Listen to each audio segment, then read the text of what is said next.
আলহামদুলিল্লাহ, আল্লাহ পাক আমাদেরকে সাপ্তাহিক দুদিন একত্রিত হবার সুযোগ দিয়েছেন অনলাইনে।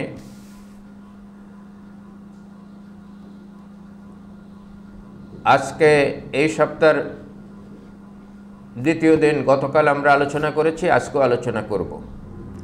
আজকের আলোচনাটা গতকালের আলোচনার কন্টিনিউশন। গতকাল আমরা যে আলোচনা করেছি সেটার ধারাবাহিকতা।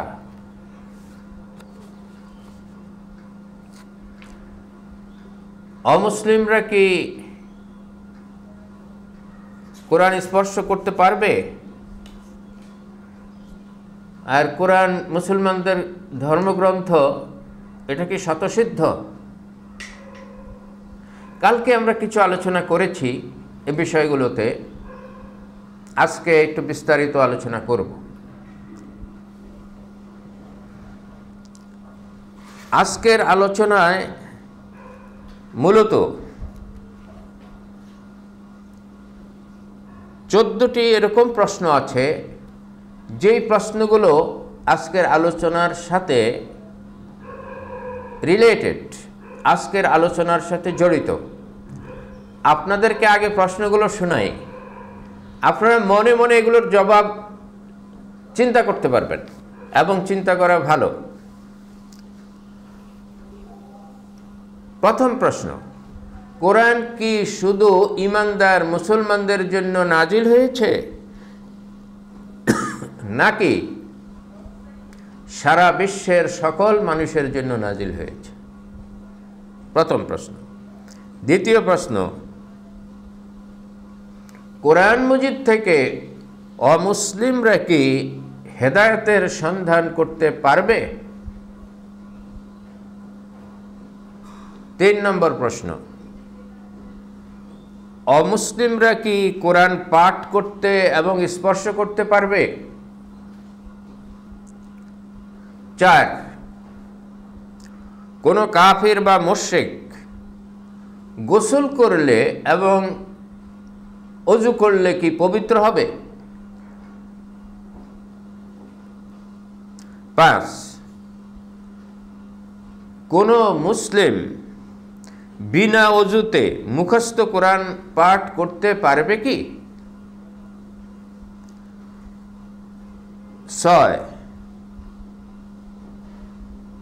কোনো মুসলিম বিনা ওযুতে মুখস্থ কোরআন পাঠ করতে পারবে কি? 7, কোনো মুসলিম অপবিত্র অবস্থায়, জুনুবি অবস্থায় কোরআন পাঠ করতে পারবে কি?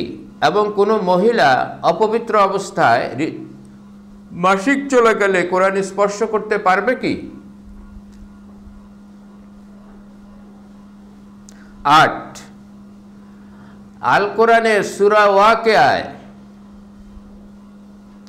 79 নম্বর আয়াত, লা ইয়ামাসসুহু ইল্লাল মুতাহহারুন, কালকে আমরা যে আয়াতটি উল্লেখ করেছিলাম, এই আয়াতটির তাৎপর্য কি, মর্ম কি, কি বোঝানো হয়েছে? 9, কোরআন মস্তিষ্কে ধারণ করা, কানে শ্রবণ করা, চোখে দেখা, হাতে স্পর্শ করা, এগুলোর মধ্যে কোনো পার্থক্য আছে কি?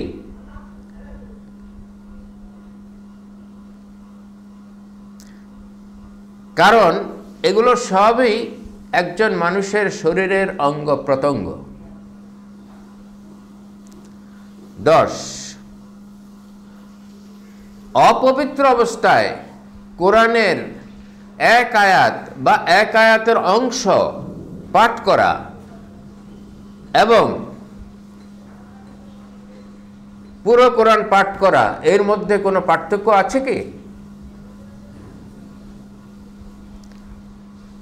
11, শিখার উদ্দেশ্যে এবং হেদায়েত লাভের উদ্দেশ্যে, এই দুই উদ্দেশ্যে কোরআন স্পর্শ করা এবং পাঠ করার মধ্যে কোনো পার্থক্য আছে কি? 12, যেসব গ্রন্থাবলীতে, যেসব বই পুস্তকে কোরআনের আয়াত উল্লেখ আছে, সেই বইগুলো, সেই গ্রন্থগুলো, সেই কিতাবগুলো কি অজু ছাড়া স্পর্শ করা যাবে? 13, বিনা অজুতে কোরআন পাঠের সময় তেলাওয়াতের সাজদা আসলে কি অজু করে সাজদা দিতে হবে?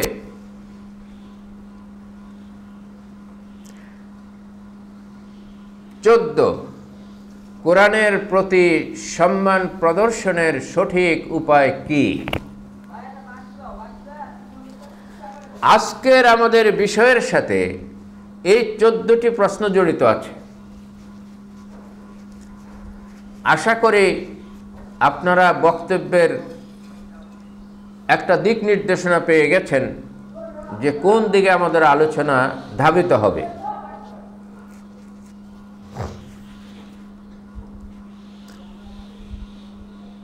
প্রথম প্রশ্ন আমাদের, কোরআন কি শুধু মুমিন মুসলমানদের জন্য নাজিল হয়েছে নাকি সারা বিশ্বের মানুষের জন্য নাজিল হয়েছে? জবাব দিয়ে আমরা শুরু করব। জবাব আপনাদের কাছ থেকেও কিছু শুনব। জবাব দেওয়ার আগে আমাদেরকে ঠিক করতে হবে জবাবের ভিত্তি কি হবে। জবাবের ভিত্তি কি হবে? কিসের ভিত্তিতে আমরা জবাব দেব? আপনাদের কাছে আমার প্রশ্ন, যারা জবাব দিতে চান তারা হাত উঠাবেন, আমরা সুযোগ দেব একজন বা দুইজনকে। প্রশ্ন হলো,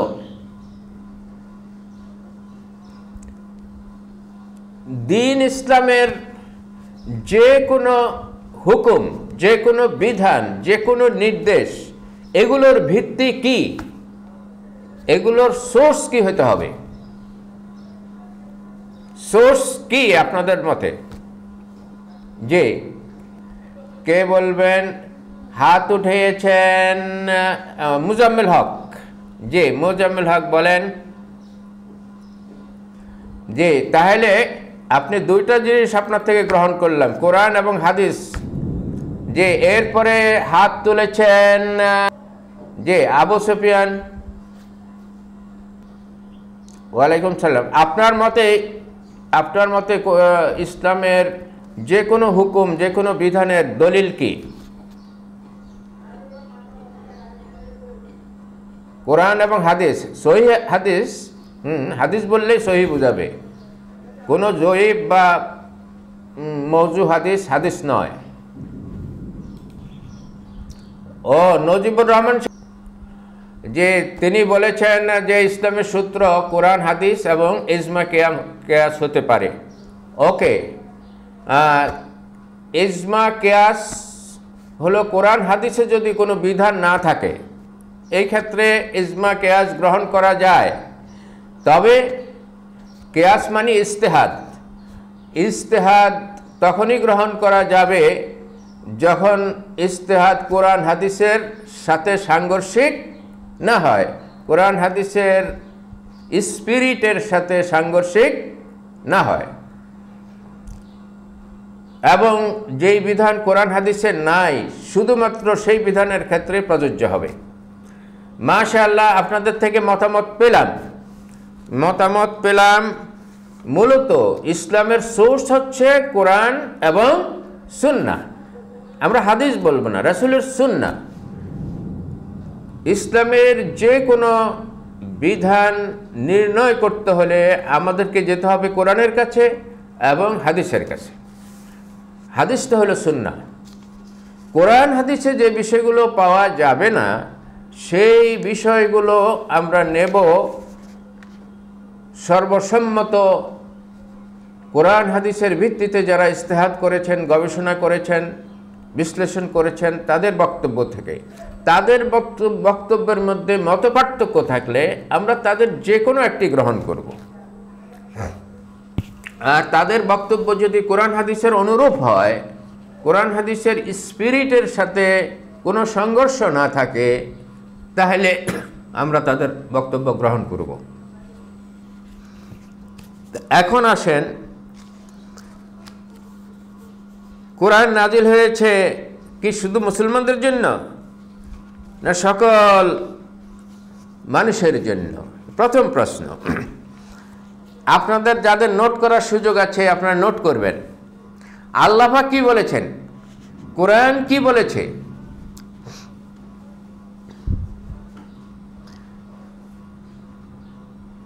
আউযু বিল্লাহি মিনাশ শাইতানির রাজিম। সূরা ফুরকানের 51 নম্বর আয়াতে আল্লাহ বলছেন, ওয়ালাউ শি'না লাবা'সনা ফি কুল্লি উম্মাতিন নাযীরা। আমি ইচ্ছা করলে প্রত্যেক জনপদেই নাযীর অর্থাৎ রসুল পাঠাইতে পারতাম। আমি ইচ্ছা করলে প্রত্যেক জনপদেই রসুল পাঠাইতাম, কিন্তু আমি সেটা করি নাই। কি করেছি? আমি করেছি, এটা সূরা আরাফ 158 নম্বর আয়াত, 158 সূরা আরাফের 158 নম্বর আয়াতে আল্লাহ বলছেন, হে নবী তুমি জানিয়ে দাও মানুষকে, মানব জাতিকে, কুল ইয়া আইয়ুহান নাস ইন্নী রাসূলুল্লাহি ইলাইকুম জামিয়া আল্লাযী লাহু মুলকুস সামাওয়াতি ওয়াল আরদ। ইয়া আইয়ুহান নাস, হে মানব জাতি, হে মানুষ, ও ম্যানকাইন্ড, আমি তোমাদের সকলের কাছে মহান আল্লাহর রসুল হিসাবে প্রেরিত হয়েছি, যিনি মহাকাশ, মহাবিশ্ব এবং পৃথিবীর কর্তৃত্বের মালিক। আমি তার রসুল হিসাবে এসেছি তোমাদের সকলের কাছে, পৃথিবীর সকল মানুষের কাছে তিনি প্রেরিত হয়েছেন। সূরা আরাফ 158। এরপরে সূরা আস-সাবা, সূরা আস-সাবা 28 নম্বর আয়াতে আল্লাহ বলেন, ওয়ামা আরসালনাকা ইল্লা কাফাতাল লিন-নাস, ওয়ামা আরসালনাকা ইল্লা কাফাতাল লিন-নাস। হে নবী, হে মুহাম্মদ, আমরা তোমাকে সকল মানুষের কাছে রসুল হিসাবে প্রেরণ করেছি, সকল মানুষের কাছে। কাফাতাল লিন-নাস, কিভাবে পাঠিয়েছি? বাশীরাও ওয়া নাযীরা, সকল মানুষের কাছে সুসংবাদদাতা এবং সতর্ককারী হিসাবে তোমাকে পাঠিয়েছি, রসুল হিসাবে পাঠিয়েছি। ওয়ালাকিন্না আকসারান নাস লা ইয়ালামুন, কিন্তু অধিকাংশ মানুষ এটা বুঝে না, জানে না। মুসলমানদের অবস্থা কি তাই নয়? আল্লাহ বলছেন, ওয়ালাকিন্না আকসারান নাস লা ইয়ালামুন, অধিকাংশ মানুষই জানে না তুমি যে সকল মানুষের রসুল।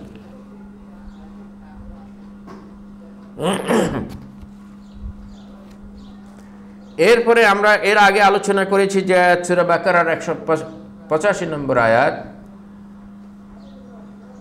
শাহরু রমাদানাল্লাযী উনজিলা ফীহিল কুরআন হুদাল লিন-নাস, এই কোরআন সমগ্র মানব জাতির জন্য জীবনযাপনের ব্যবস্থা হিসেবে পাঠানো হয়েছে, এই আয়াতে ঘোষণা দেওয়া হয়েছে। সূরা আলে ইমরানের 138 নম্বর আয়াতে আল্লাহ বলেন, হাযা বায়ানুন লিন-নাস, হাযা বায়ানুন লিন-নাস, এই কোরআন মানব জাতির জন্য সুস্পষ্ট স্টেটমেন্ট, গোটা মানব জাতির জন্য হেদায়েতের স্টেটমেন্ট। ওয়া মাউইযাতুল লিল মুত্তাকিন, আর এই কোরআন উপদেশ, এই কোরআন থেকে উপদেশ পাবে তারা যারা সচেতন লোক, সতর্ক লোক, কনসাস পিপল।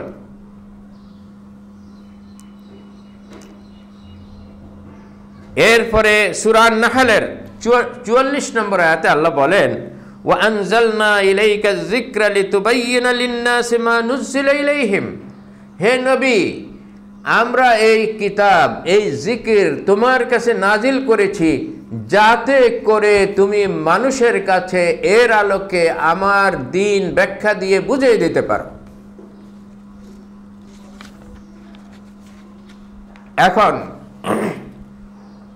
এই কথাই স্পষ্ট হয়ে গেল। আমাদের এখন 2 নম্বরও যাওয়ার দরকার নাই। 2 নম্বর মানে হাদিস বা সুন্নার কাছেও যাওয়ার দরকার নাই। কোরআন থেকে যখন কোনো বিধান পাওয়া যায় তখন আর হাদিসের কাছে যাওয়ার দরকার হয় না।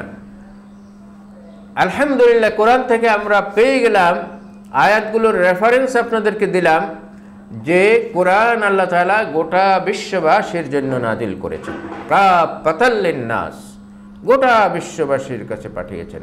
মুহাম্মদ সাল্লাল্লাহু আলাইহি ওয়াসাল্লামকে গোটা বিশ্ববাসীর কাছে রসুল হিসাবে পাঠিয়েছেন। সুতরাং মুহাম্মদ সাল্লাল্লাহু আলাইহি ওয়াসাল্লাম মুসলমানদের রসুল, হিন্দুদের রসুল, বৌদ্ধদের রসুল, খ্রিস্টানদের রসুল, ইহুদিদের রসুল। তারা মানুক আর না মানুক, সকলের কাছে তিনি রসুল হিসাবে প্রেরিত হয়েছে। কোরআন স্পষ্টভাবে ঘোষণা দিয়েছে।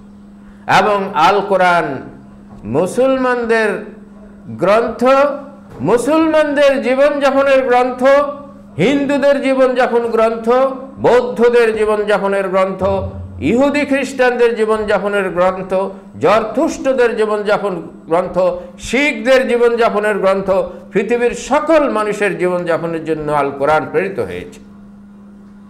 এই ঘোষণা আমরা কোরআন থেকে পেলাম।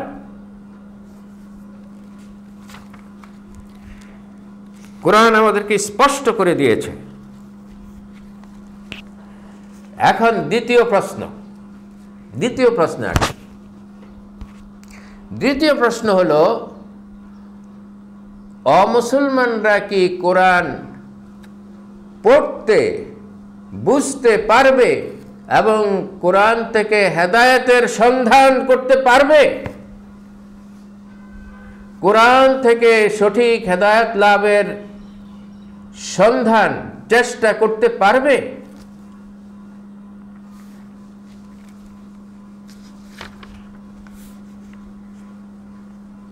দেখুন,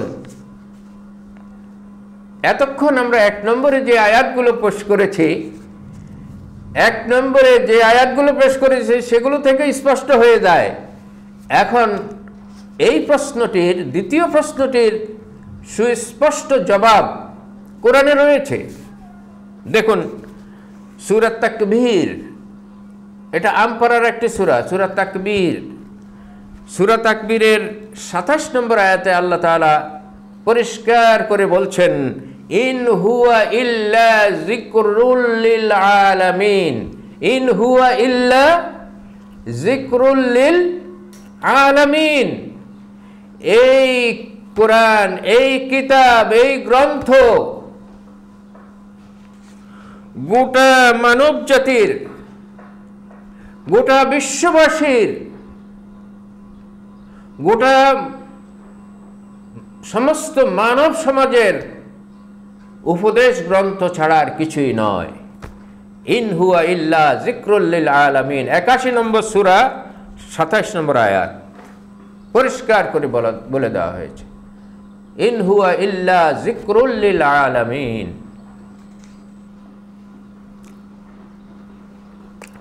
একই কথা বলা হয়েছে 68 নম্বর সূরা, 68 নম্বর সূরা 51-52 আয়াত। 52 আয়াতে দেখেন, সেখানে আল্লাহ একই কথা বলেছেন, ওমা হুয়া ইল্লা যিকরুল লিল আলামিন। এই কিতাব বিশ্ববাসীর জন্য উপদেশ গ্রন্থ ছাড়া আর কিছুই নয়। এখন আল্লাহ তাআলা আরো অনেকগুলো আয়াত আছে আমার সামনে, সবগুলো উল্লেখ করতে গেলে অনেক সময় লাগবে। আল্লাহ তাআলা নিজে ঘোষণা দিয়েছেন গোটা বিশ্ববাসীর জন্য এই কোরআন উপদেশ গ্রন্থ। তাহলে আমাদের প্রশ্ন, কোরআন থেকে কি অমুসলিমরা হেদায়েতের সন্ধান করতে পারবে? এই প্রশ্নের জবাব কি বলছে কোরআন? তাহলে কোরআন থেকে আমরা সুস্পষ্টভাবে পেলাম, ইন হুয়া ইল্লা যিকরুল লিল আলামিন। কোরআন সমগ্র বিশ্ববাসীর জন্য উপদেশ গ্রন্থ, সমগ্র বিশ্ববাসীর জন্য হেদায়েতের গ্রন্থ। এখন প্রশ্ন হলো আপনার আশেপাশে অসংখ্য মুসলিম আছে, আমাদের দেশে হিন্দু আছে, বৌদ্ধ আছে, খ্রিস্টান আছে, নাস্তিক আছে যারা কোনো ধর্মে বিশ্বাস করে না।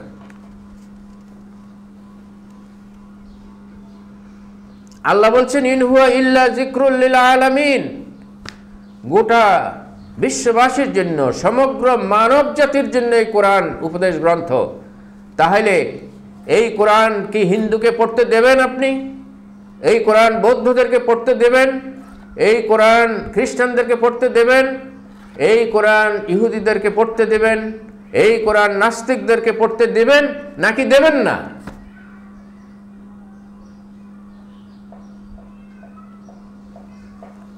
আল্লাহ তো তাদের জন্য কিতাব নাজিল করেছেন। ইন হুয়া ইল্লা যিকরুল লিল আলামিন, সমগ্র মানব জাতির জন্য আল্লাহ কোরআন নাজিল করেছেন, সমগ্র মানুষের জন্য কোরআন নাজিল করেছেন। তাহলে কোরআন কোরআন সমগ্র মানুষের জন্য আল্লাহ নাজিল করেছেন, আর কোরআনকে আমি আমার পকেটের মধ্যে ঢুকিয়ে রাখতে চাই, কোথায় পেয়েছেন এটা? কে শিখিয়েছে এটা? যারা এই কোরআন অমুসলমানদেরকে ধরতে দেয় না, স্পর্শ করতে দেয় না, পড়তে দেয় না, তারা কোরআনের বিরুদ্ধাচরণ করে, তারা আল্লাহর হুকুম অমান্য করে, তারা আল্লাহর হুকুমের অবাধ্য।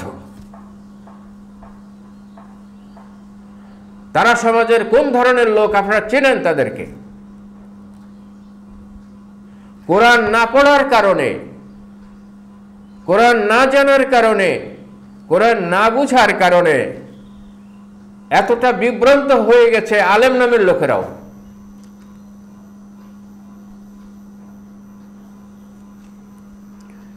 এরপরে আল্লাহ তাআলা এই প্রশ্নের সাথে জড়িত আল্লাহ বলছেন সূরা মুদ্দাসসিরের ৪৯ নম্বর আয়াত, খুব পরিচিত সূরা, সূরা মুদ্দাসসিরের ৪৯ নম্বর আয়াত, ফামা লাহুম আনিত তাযকিরাতি মুরিদিন, ফামা লাহুম আনিত তাযকিরাতি মুরিদিন। লোকদের কি হলো, মানুষদের কি হলো, তারা কেন কোরআনের দিকে ফিরে না, কোরআন থেকে অন্যদিকে ফিরে যাচ্ছে? কোরআন তো তাদের জন্য নাজিল করেছি আমি। ফামা লাহুম আনিত তাযকিরাতি মুরিদিন, তারা কেন কোরআন থেকে ফিরে যাচ্ছে অন্যদিকে? কি হয়েছে তাদের? এই হয়েছে যে এটা মুসলমানদের ধর্মগ্রন্থ, এটা এস্টাবলিশ করছে মুসলমানরা, এই জন্য তারা কোরআনের দিকে ফিরে তাকাচ্ছে না। আপনি যদি আল্লাহর কথা বলতেন, যা আল্লাহ ঘোষণা দিয়েছে কোরআনে, যে কোরআন সমস্ত মানুষের কিতাব, এটা মুসলমানদের সাথে নির্দিষ্টভাবে জড়িত নয়, এটা সকল মানুষের গ্রন্থ, এটা হিন্দু, মুসলিম, বৌদ্ধ, খ্রিস্টান, ইহুদি, নাছারা সকলের গ্রন্থ। কোরআনের উপরে একজন মুসলমানের যেমন অধিকার আছে, একজন অমুসলমানের ঠিক সেরকম অধিকার আছে কোরআন থেকে হেদায়েত লাভ করার। এই দুইজনের অধিকারের মধ্যে কোনোই পার্থক্য নাই।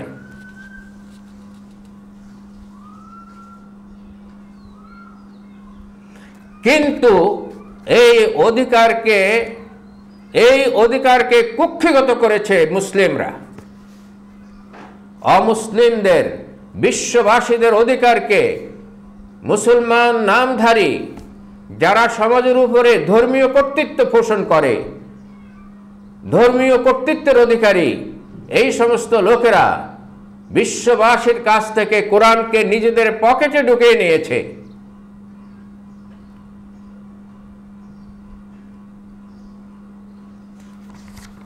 এখন আসেন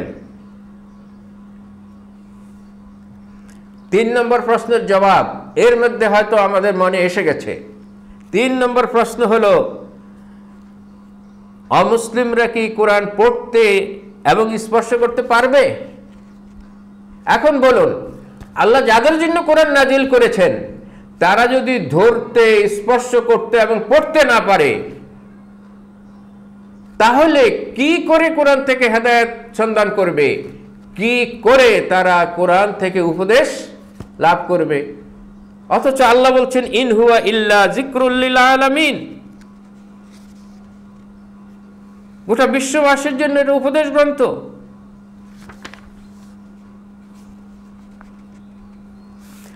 আল্লাহ তাআলা এই জন্যই বলেছেন, আফালা ইয়াতাদাব্বারুনাল কুরআনা আম আলা কুলুবিন আকফালুহা, তারা কি কোরআন নিয়ে অনুসন্ধান করে না, কোরআন নিয়ে গবেষণা করে না, নাকি তাদের অন্তরগুলো তালাবদ্ধ হয়ে আছে কোরআনের ব্যাপারে?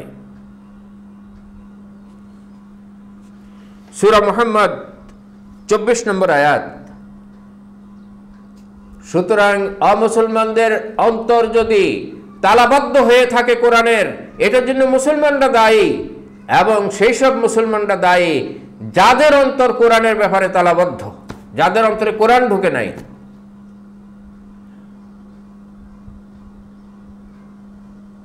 মসলা মাসালার পেছনে মুসলমানরা ঘুরছে, মসলা মাসালার পিছনে দৌড়াচ্ছে, ফতুয়ার পিছনে দৌড়াচ্ছে, আর ফতুয়া দিয়া চলছে। কোরআন না পড়ে, কোরআনের সাথে সম্পর্ক না করে আমাদের সমাজ, আমাদের দ্বীনের পতাকাবাহী যাদের হওয়ার কথা ছিল, তারা অমুসলমানদেরকে ইসলাম থেকে দূরে সরিয়ে দিচ্ছে, এবং তারা নিজেরাও কোরআন থেকে দূরে সরে গিয়ে মসলা মাসাইল আর ফতুয়ার মধ্যে নিমজ্জিত হয়ে আছে।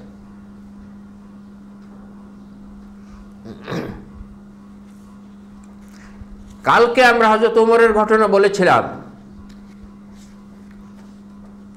সুস্পষ্টভাবে তা থেকে প্রমাণ হয় যে কোরআন অমুসলমানরা ধরতে পারবে, পড়তে পারবে, তার থেকে হেদায়েত সন্ধান করতে পারবে। আরে ভাই, সাহাবায়ে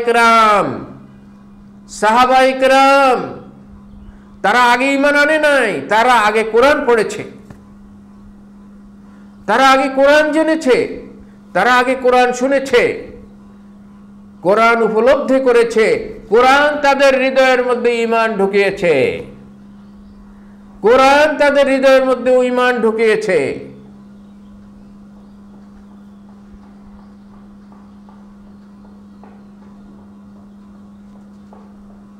ওমরের অন্তরে রাসূলুল্লাহ সাল্লাল্লাহু আলাইহি ওয়াসাল্লাম গিয়ে দাওয়াত দেন নাই, রাসূলুল্লাহ সাল্লাল্লাহু আলাইহি ওয়াসাল্লাম তার জন্য দোয়া করেছেন, কিন্তু ওমরের অন্তরে ঈমান ঢুকিয়েছে কে? কোরআন। কোরআন পড়ার সাথে সাথে ওমর ইসলামের জন্য, দ্বীনের জন্য, আল্লাহর জন্য তার দিল বিগলিত হয়ে গেছে। ইসলামের সবচেয়ে বড় শত্রু ছিল আকরামা, আবু জাহেলের ছেলে।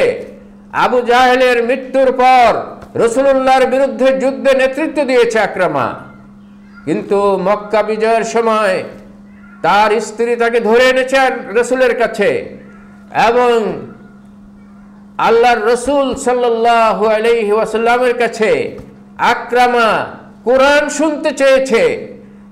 হে আল্লাহর রাসূল, আপনি কি গ্রন্থ আপনার উপর নাজিল হয়েছে? আমি তো সেটা কোনো সময় শুনি নাই, আপনি আমাকে একটু শোনান। আকরামাকে যখন আল্লাহর রাসূল কোরআন পাঠ করে শোনালেন, আকরামার হৃদয় বিগলিত হয়ে গেছে, এবং আকরামা বললেন, এত সুন্দর কথা, এত বিশুদ্ধ কথা, মহান আল্লাহর কথা আপনি শোনাচ্ছেন। আমি এতদিন আপনার বিরুদ্ধে লড়াই করেছি, কিন্তু কোনো দিন আমি এই কোরআন শুনি নাই। যেখানে কোরআনের পাঠ হতো, যে কেউ পাঠ করতো, সেখানে আমি হই হট্টগোল লাগাই দিতাম, বাচ্চাদেরকে দিয়ে, ছেলেপেলেদেরকে দিয়ে, মাস্তানদেরকে দিয়ে। আমি কাউকে শুনতে দেই নাই, নিজেও শুনি নাই। এই আকরামা সারাদিন, সারা জীবন তিনি ইয়ারমুকের যুদ্ধে শহীদ হয়েছেন। সিরিয়া বিজয়ের সময় তিনি শহীদ হয়েছেন রোমানদের সাথে বড় যুদ্ধে। তিনি যতদিন বেঁচে ছিলেন কোরআন তেলাওয়াত করতেন, আর কান্নায় ভেসে যেত কোরআনের পৃষ্ঠা, যাতে কোরআন লেখা ছিল সেটা কান্নায় তার চোখ অশ্রুতে ভেসে যেত, এবং তিনি বলতে থাকতেন, হাজা কিতাব রব্বি, হাজা কালাম রব্বি, এটা আমার প্রভুর কিতাব, এটা আমার রবের কালাম, আমার প্রভুর বাণী, এটা আমি এর থেকে এতদিন দূরে ছিলাম। এইভাবে কাঁদতে কাঁদতে তিনি কোরআন পড়তেন, এতদিন কোরআন থেকে দূরে থাকার কারণে। প্রিয় ভাই সব, মনে রাখবেন, অমুসলমানদের কাছে কোরআন পৌঁছতেছে না, এটার জন্য আমরা দায়ী। আমরা দায়ী, আমরা তাদের কাছে কোরআন পৌঁছাচ্ছি না। এই ইউরোপে আলহামদুলিল্লাহ রাস্তায় রাস্তায় কোরআন রাখা হয় ইংরেজি ভাষায়, ফরাসি ভাষায় এবং অন্যান্য ভাষায়। যেই দেশে যেই ভাষা প্রচলিত আছে কোরআনের অনুবাদ রাখা হয়, রাস্তায় রাখা হয়, রাস্তা রাস্তায় বিতরণ করা হয়। এবং এই কোরআন পড়ে ইউরোপের লোকেরা কান্নায় ভেঙে পড়ছে। বড় বড় স্কলাররা ইসলামের দিকে চলে আসছে এবং তারা কান্নাকাটি করছে, এতদিন কেন তাদের কাছে কোরআন পৌঁছানো হয় নাই, কেন কোরআন পৌঁছানো হয় নাই। আর আমরা ভারত উপমহাদেশের আলেম ওলামারা কোরআন মুসলমানদের কাছে, মুসলমানদের হাতে দিতে নিষেধ করছি, বাধা দিচ্ছি।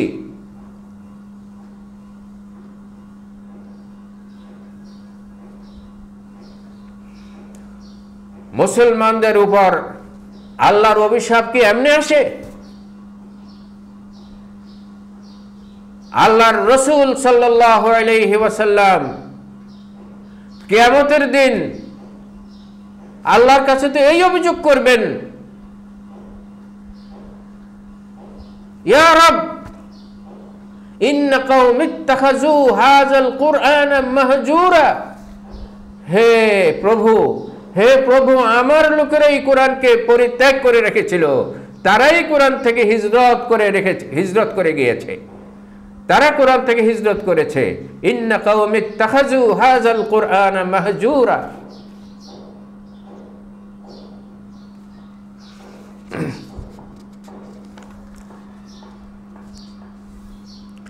এখন আপনি যদি ফতোয়া দেন যে মুসলমানদেরকে যদি কোরআন পড়তে হয়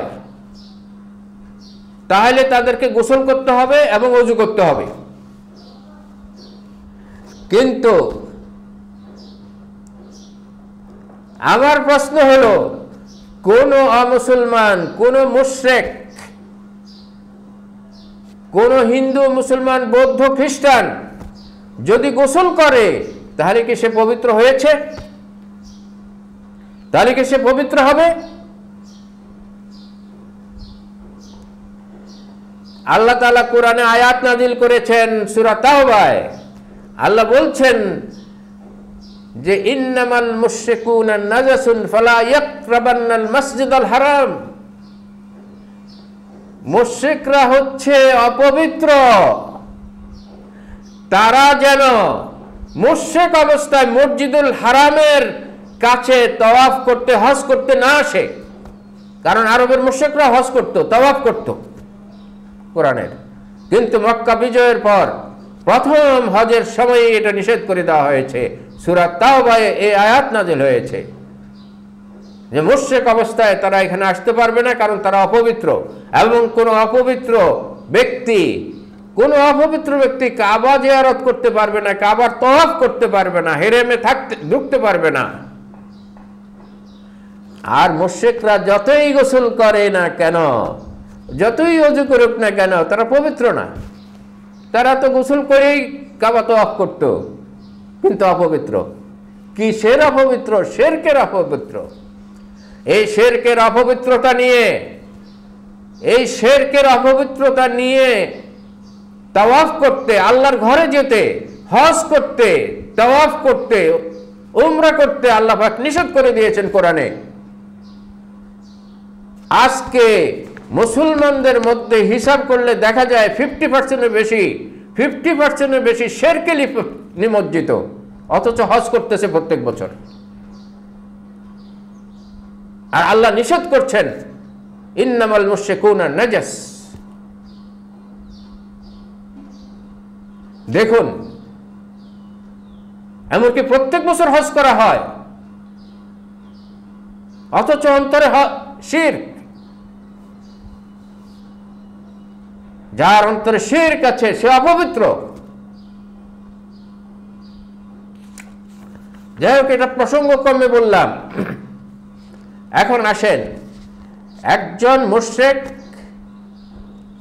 একজন অমুসলিম, যার অন্তরে ঈমান ঢুকে নেই, সে ওযু করলে, সে গোসল করলেও সে পবিত্র হইতে পারে না। কিন্তু আল্লাহ বলছেন ইন হুয়া ইল্লা যিকরুল লিল আলামিন, আমি কোরআন নাজিল করেছি সকল মানুষের জন্য। তাহলে সে কোরআন পড়বে কিভাবে?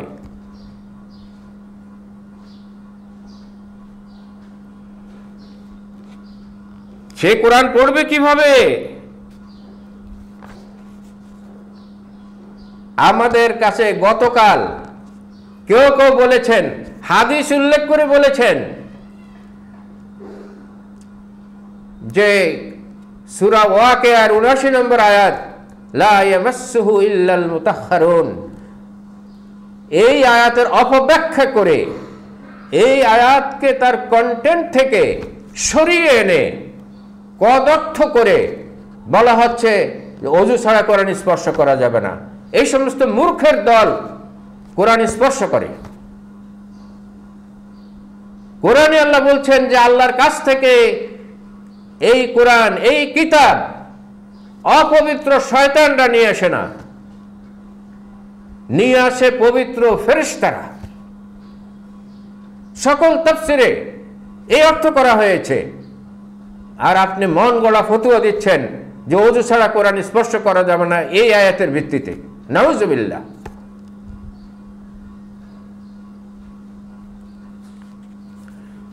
আপনারা যারা, আমি এই বক্তব্যগুলো দিচ্ছি, একটা বই আছে, এই বইটা আপনাদেরকে দেখাচ্ছি। এই বইটা আপনারা পড়বেন ভালো করে।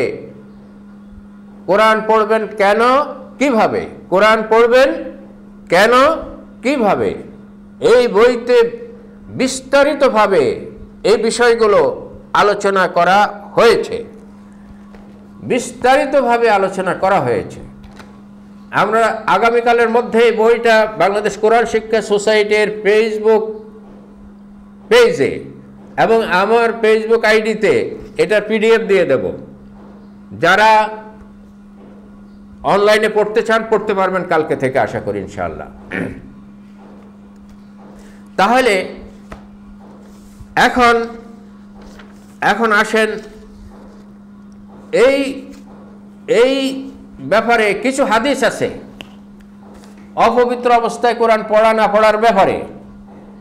কিছু হাদিস আছে, ইবনে হাজম বলেছেন, আল্লামা ইবনে হাজম বলেছেন, এই সংক্রান্ত যতগুলো হাদিস বর্ণনা করা হয়েছে এবং যত মুযহাব, যত ফতোয়া দিয়েছে, যত মুফতি যত ফতোয়া দিয়েছে, সব বাতিল।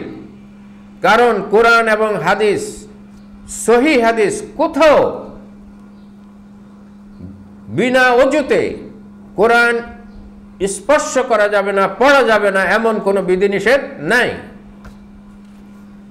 আল্লামা ইবনে হাজমের আল মুহাল্লা গ্রন্থ আপনারা পড়বেন, প্রথম খণ্ডের 116 নম্বর প্রশ্ন উত্তরে এটার সুস্পষ্ট বর্ণনা দেওয়া হয়েছে। আমাদের এই বইতে ওনার সেই 116 নম্বর প্রশ্নটি এবং তার উত্তরটি এটাতে অনুবাদ করে দেওয়া হয়েছে, আপনারা সেটা দেখতে পাবেন। এই গ্রন্থে সবগুলো বড় বড় তাফসিরে লা ইয়ামাসসুহুল ইল্লাল মুতাহহারুনের অর্থ কি লেখা হয়েছে, কি তাফসির করা হয়েছে, কি ব্যাখ্যা করা হয়েছে, সেটা এই গ্রন্থে আপনি পাবেন।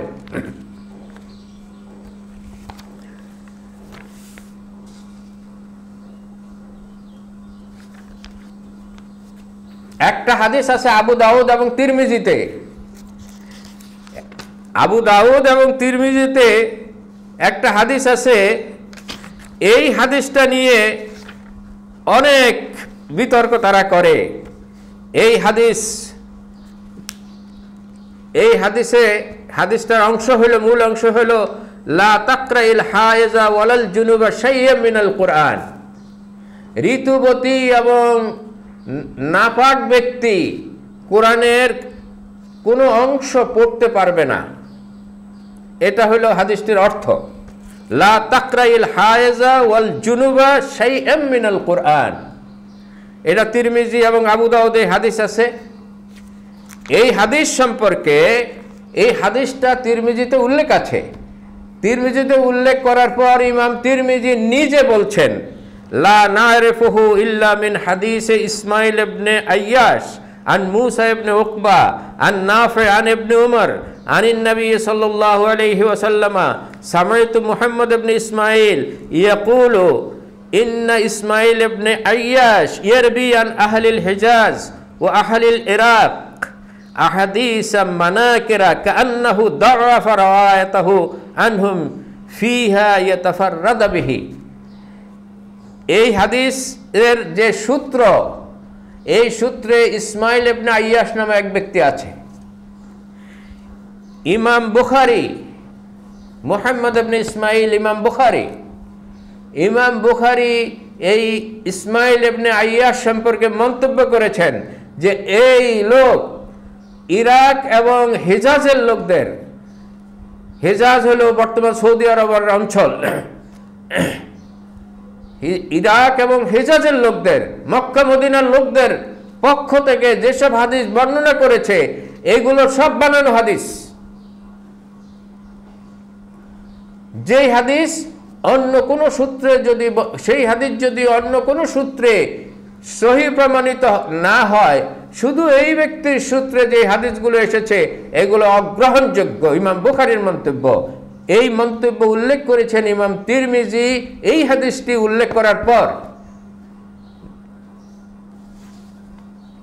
একটা বাতিল হাদিস, আর এই হাদিসের পিছে দৌড়াচ্ছে তারা, যারা মানুষকে কোরআন থেকে দূরে রাখতে চাচ্ছে।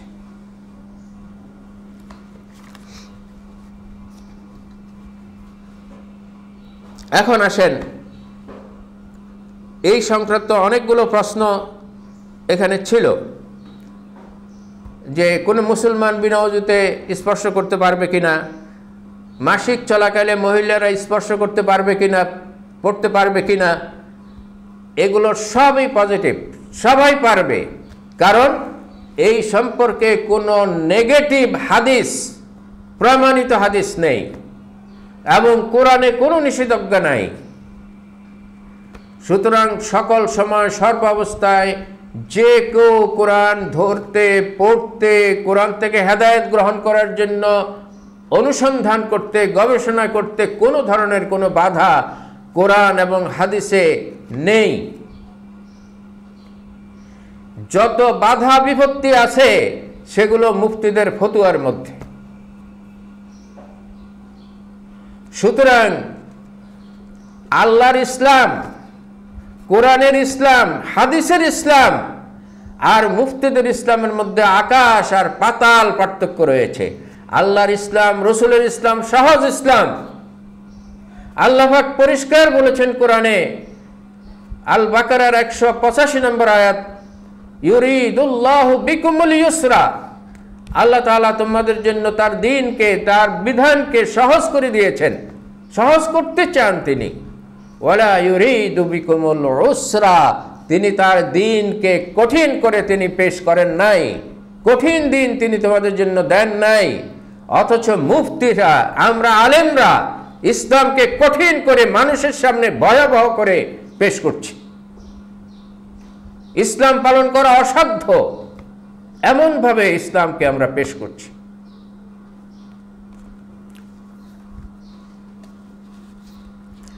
এখানে এই 14টা প্রশ্নের মধ্যে একটা প্রশ্ন ছিল এটা, যে একজন মানুষ হাফেজ, সে তার মস্তিষ্কে বা হৃদয় পটে কোরআন মুখস্থ করে নিয়েছে, কোরআনটা কোথায় আছে তার? বলেন, একজন হাফেজের কোরআন কোথায় আছে? তার মস্তিষ্কে আছে, অথবা তার হৃদয়পট। আমরা বলি এই হৃদয়পট বলতে মস্তিষ্কই বোঝায়। তার মস্তিষ্কের মধ্যে কোরআন সংরক্ষিত আছে। এখন বলেন, এই হাফেজ কি নাপাক হয় না? হাফেজরা কি নাপাক হয় না? যদি নাপাক হয় তাহলে তার মস্তিষ্কে কোরআন কিভাবে রাখলো সে? তার মগজে তো কোরআন আছে, তার হৃদয় পটে কোরআন আছে, তার মধ্যে কোরআন আছে। তাহলে মস্তিষ্কে কোরআন সংরক্ষণ করা, কোরআন রাখা আর হাত দিয়ে স্পর্শ করা, এই দুটার মধ্যে কি পার্থক্য বলেন? কে সৃষ্টি করেছে এই পার্থক্য? আল্লাহ এবং আল্লাহ রসুল তো করেন নাই।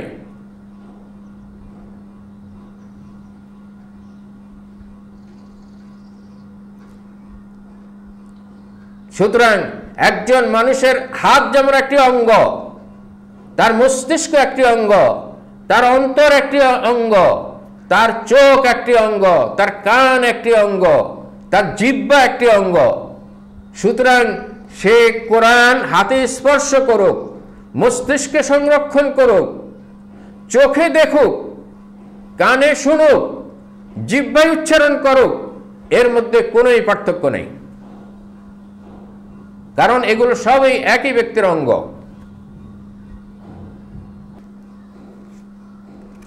কিছু কিছু ফতোয়া দেওয়া হয়েছে হাস্যকর। ইবনে হাজম এগুলোকে হাস্যকর বলেছেন যে হ্যাঁ, মুসলমানরা, ইমানদার লোকেরা, মুসলমানরা কোরআনের একটা আয়াতের অংশ বিশেষ, বিশেষ করে হানাফি মযহাব এটা বলছে যে একটা আয়াতের অংশ বিশেষ পড়তে পারবে বিনা ওযুতে। একটা আয়াতের অংশ বিশেষ, পুরো আয়াত পড়তে পারবে না। এত হাস্যকর ফতুয়া, এত হাস্যকর ফতুয়া। আচ্ছা বলেন তো, একটা আয়াত হলো আর রহমান, একটি আয়াত নয় কোরআনের? আর রহমান কোরআনের একটি আয়াত, এই পূর্ণ এক আয়াত পড়া যাবে না, এই ফতুয়া দিয়েছে। আল্লামাল কোরআন একটি আয়াত। এখন আল্লামা বলতে পারবে, কোরআন বলতে পারবে না।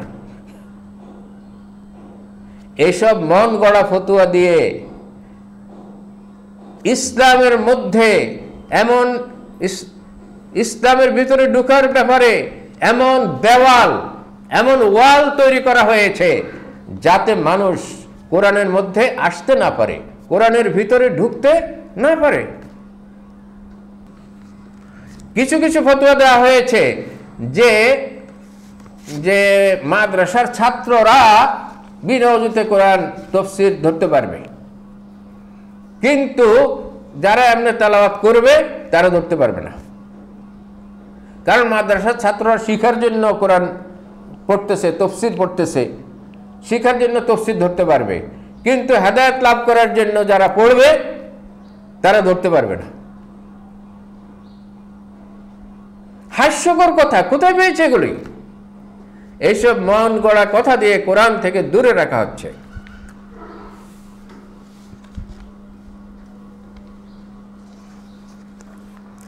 তেলাওয়াতের সেজদার জন্য আল্লাহর রসুল বা সাহাবায়ে কেরাম ওযুর কোনো শর্ত দেন নেই, কিন্তু আমাদের মুফতি সাহেবরা ফতোয়া দিচ্ছে যে তেলাওয়াতের সেজদা আসলে ওযু করে সেজদা করতে হবে। কোথায় পেয়েছে? কোথায় পেয়েছে এগুলি?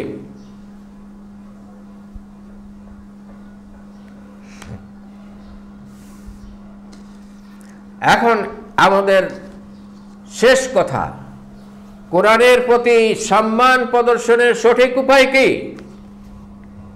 কোরআনের প্রতি আমরা কিভাবে সম্মান প্রদর্শন করব?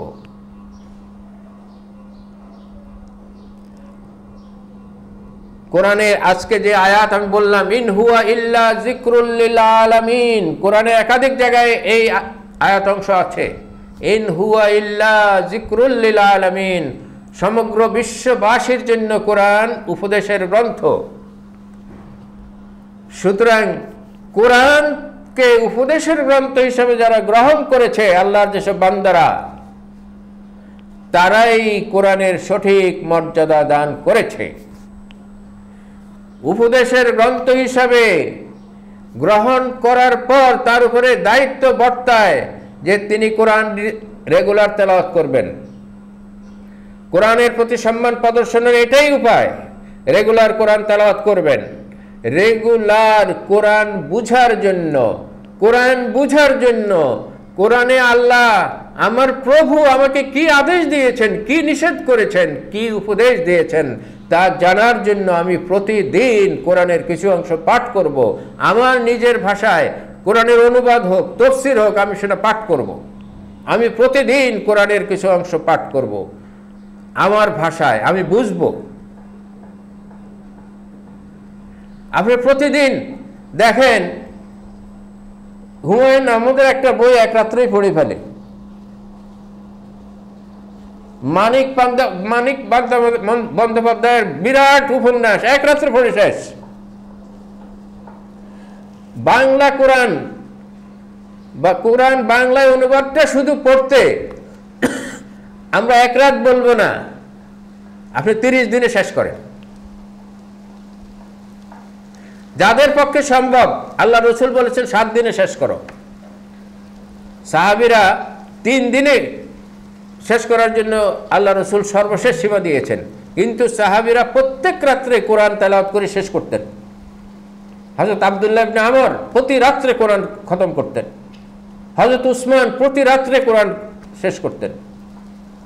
কোরআন বুঝার জন্য, কোরআনের উপদেশ গ্রহণ করার জন্য এত পাগল ছিলেন তারা। আমরা 1 মাসও কি কোরআন বাংলা অনুবাদ পড়ে শেষ করতে পারবো না? যার পক্ষে সম্ভব আরো কম সময় পড়ুন। সুতরাং কোরআনের প্রতি সম্মান প্রদর্শনের 1 নম্বর আমরা বলেছি কোরআন তেলাওয়াত করা রেগুলার।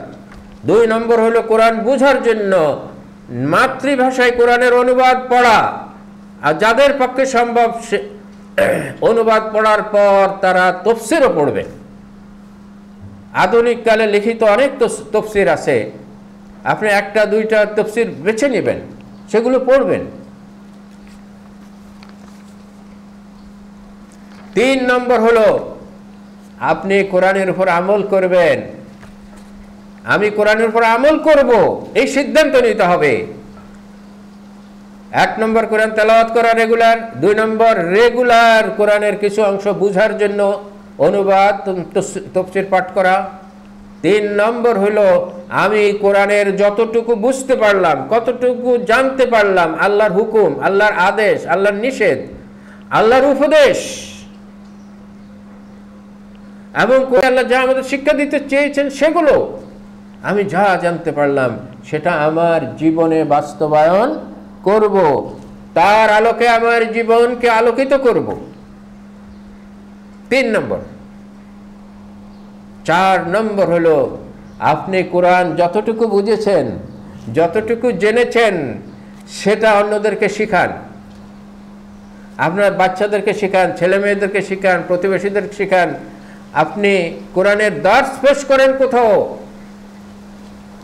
কোরআনের তাফসীর পেশ করেন কোথাও, অথবা অন্তত বঙ্গানুবাদ পাঠ করে শুনান লোকদেরকে, অন্যদেরকে কোরআন শিক্ষা দেন। 4 নম্বর হলো 4 নম্বর গেল। 5 নম্বর হলো আপনি কোরআন প্রচার করেন। কোরআনের একটি আয়াত হলো মানুষকে শুনান, সম্ভব যদি হয় প্রতিদিন একটি আয়াত হলো মানুষকে শুনান। আর আজকাল তো আরো সহজ হয়েছে, অনলাইন সিস্টেম আছে। আপনি আপনার ফেসবুকে, আপনি আপনার হোয়াটসঅ্যাপে, আপনার ভাইবারে, আপনার ইমোতে, আপনার আরো অনেক কিছু আছে। এমনকি সুন্দর করে বলতে পারলে আপনার ইউটিউবে কোরআনের আয়াত, 1টা 2টা করে আয়াত আপনি সেখানে প্রচার করতে থাকুন। অনলাইনের যতগুলো অ্যাপস আছে এগুলো অশ্লীলতায় ভরে যাচ্ছে, আপনি কোরআন দিয়ে এগুলোকে নিয়ন্ত্রণ করুন। কোরআনের 1টি 2টি আয়াত প্রতিদিন পোস্ট করা, কিংবা আপনার ভাষায় সুন্দর করে যদি বলতে পারেন ইউটিউবে ছেড়ে দেয়া, এটা আপনার জন্য তো কঠিন নয়। আপনি অনুবাদ দেখে দেখে অনুবাদ করে আপনি সেটা বলুন।